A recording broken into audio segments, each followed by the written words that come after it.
আসসালামু আলাইকুম, কেমন আছেন সবাই? আশা করছি আল্লাহর অশেষ রহমতে সবাই ভালো আছেন। আলহামদুলিল্লাহ, আমরাও ভালো আছি। মম লাইফ সাদিয়া চ্যানেলে আপনাদের সবাইকে স্বাগত।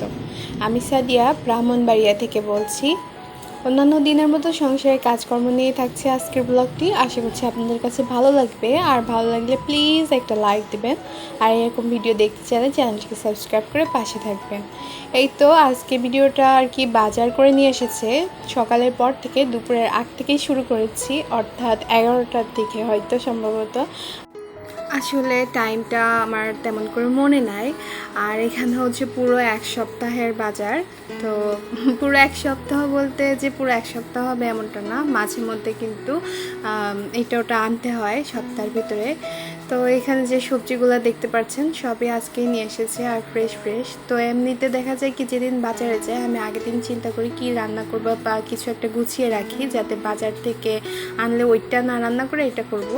তবে সব দিন এমনটা হয় না। তো যেহেতু সে বাজারে যায় আর তার পছন্দ অনুযায়ী কিছু আনলে বলে যে এটা এটা করো, তো ওইভাবে আজকেও ঠিক এরকমই হয়েছে। তো নিয়ে এসেছে মিষ্টি কুমড়া আর যে মাছ নিয়ে এসেছে, তো বলছে এই টাটকা টাটকা সব কিছু আজকে রান্না করতে। তো সেই জন্য ভাবলাম যে করি। তো আমার কিন্তু অনেকটা দেরিও হয়ে যাচ্ছে, যেহেতু সব কিছু গুছিয়ে নিয়ে তারপরে রান্না করা। তো এই জন্য আমি অফ ক্যামেরায় সব কিছু করে নিয়েছি, আর মাছগুলো ধুয়ে নিয়েছি, কেটে পরিষ্কার করে নিয়েছি।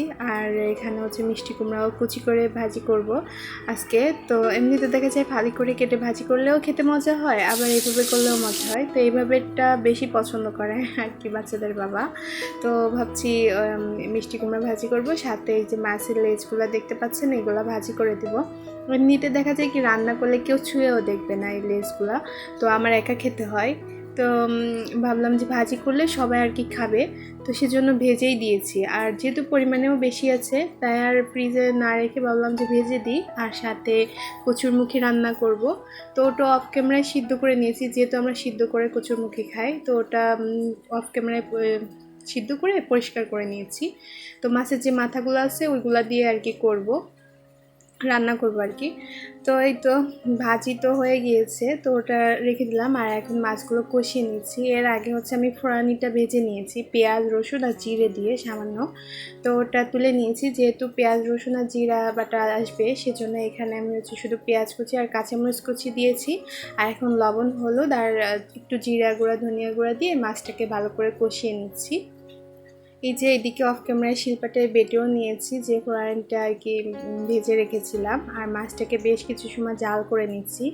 আর এইভাবে মাছ কষিয়ে রান্না করলে কিন্তু খুব মজার হয়ে থাকে। আর যেহেতু সবগুলো ফ্রেশ ফ্রেশ টাটকা, তো ফ্রিজে রাখা না, তো এটা খেতে কিন্তু সত্যিই মজার হয়েছিল। তো আগে তো খেয়েই ফেলেছি, ভিডিওটা পরেই দিচ্ছি, তো এই জন্য মুখ ফুসকে বলেই ফেললাম।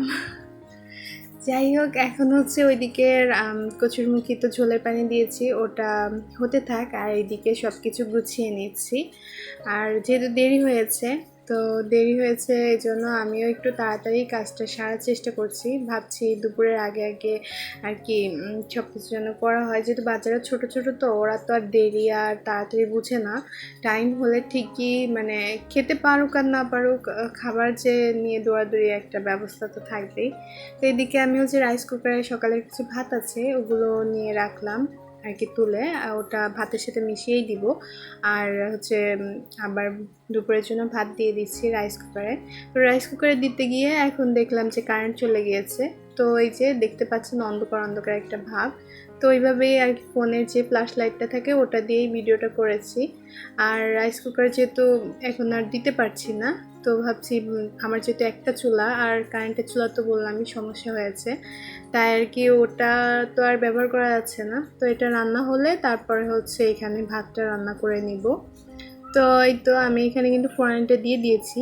আর ফোড়নি দেওয়ার পরে হচ্ছে আমি এখন কিছুটা জাল করে নেওয়ার পরে হচ্ছে যে কিছু সামান্য ধনিয়া পাতা ছিল, তো মানে কেটে নেওয়া ছিল, আর বাকিটা আর বাঁচতে পারিনি, তো সেজন্য ওইটাই আর কি দিলাম। দিয়ে এখন হচ্ছে কচুরমুখিটাকে কিছু সময় ঢাকনা দিয়ে ঢেকে রেখে এখন হচ্ছে আমার হয়ে গিয়েছে।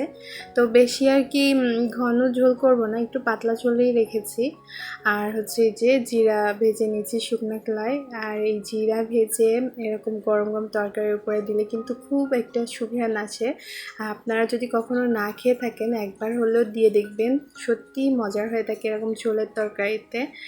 তো আমার বাসায় আসলে আমার বাচ্চারা, আমার ফ্যামিলির সবাই পছন্দ করে, তো সেভাবে দিয়েছি। আর আমার আম্মুকে দেখতাম যে উনি দিতেন, আর ওইভাবে খেয়ে বড় হয়েছি, তো এই জন্য ওইটার আর কি অভ্যাস থেকে গিয়েছে। আর শ্বশুরবাড়িতে এসে দেখি ওনারাও ঠিক সেমভাবেই চলে, এই জন্য আমার অসুবিধা হয়নি। তো আমার হাজব্যান্ড হচ্ছে এইভাবে বেশি পছন্দ করে, তো এতে করেই দিয়ে থাকি।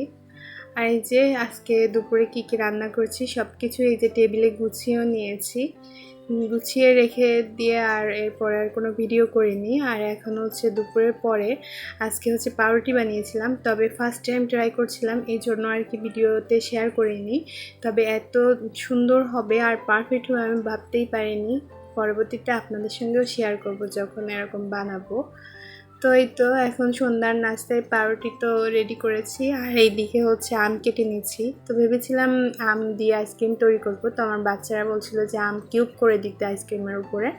তো এই তো ক্রিমটা রেডি করে এই যে এরপরে আমটা দিয়ে দিচ্ছি, এটা এখন ডিপ ফ্রিজে রাখবো। আর আমের জুস করেছি, তো ওইটা আর কি ওদের জন্য দিচ্ছি। এই তো গুছিয়ে নিচ্ছি, আর নিতে নিতে আপনাদের থেকে বিদায় নিয়ে নিচ্ছি, একেবারে ভিডিওর লাস্ট পর্যায়ে চলে এসেছি। তো আজকের ভিডিওটি এই পর্যন্তই, এখানে বিদায় নিচ্ছি। সবাই ভালো থাকবেন, সুস্থ থাকবেন। আল্লাহ হাফিজ, আসসালামু আলাইকুম।